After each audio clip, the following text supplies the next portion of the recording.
বাংলাদেশ একটি স্বাধীন ও সার্বভৌম রাষ্ট্র হিসেবে জনগণ এবং নিজস্ব স্বার্থ অনুযায়ী তিস্তা প্রকল্প বাস্তবায়ন করবে। এতে অন্য কোনো দেশের কনসার্ন থাকার সুযোগ নেই। অন্য কোনো দেশ বলতে নিশ্চিতভাবে এখানে ভারতকে বোঝানো হয়েছে, কিন্তু ভারতের কনসার্ন ছাড়া আমরা এই প্রকল্পটা আসলে কতটুকু বাস্তবায়ন করতে পারবো বা সেটা সম্ভব কিনা। আসলে শব্দটা কনসার্ন, কিন্তু এটা যদি আপনি জাস্ট একটা ডিকশনারিতে জাস্ট এটার অর্থটা দেখেন, আসলে কিন্তু তা না। কনসার্ন মানে হচ্ছে যে আমি মনে করি আধিপত্যবাদ।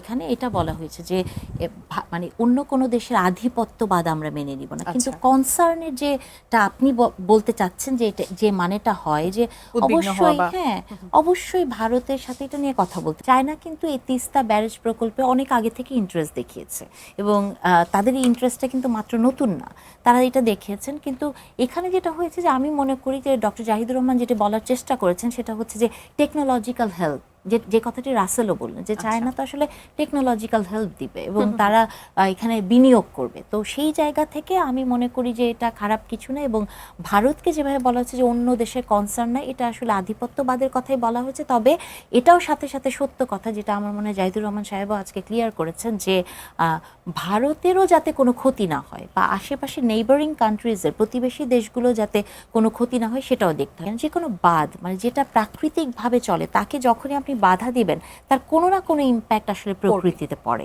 এটা মানে তখন আমাদেরকে যেটা করতে হয়, কস্ট বেনিফিট অ্যানালাইসিস করতে হয়, আমাদের দেখতে হয় যে ক্ষতিটা কোন দিকে বেশি। বা কোনো একটা প্রজেক্টের আগে যেটা রাসেল বলছে যে মানে যেটা ইআইএ করে, এনভায়রনমেন্টাল ইম্প্যাক্ট অ্যাসেসমেন্ট করতে হয় বা সোশিয়াল ইম্প্যাক্ট অ্যাসেসমেন্ট করতে হয়, এগুলো তো আসলে করতেই হবে। এবং আজকে আসলে এই কথাটাও সত্য যে বাংলাদেশের প্রধানমন্ত্রী আজকে সংসদে দাঁড়িয়ে বলেছেন যে যে কোনো মূল্যেই হোক তিস্তা ব্যারেজ তারা করবে, এবং পানি বিষয়ক মন্ত্রী বলেছেন যে এই বছরই এটা আসলে শুরু হবে। তো তার মানে বাংলাদেশ একটা ঐতিহাসিক পথে হাঁটছে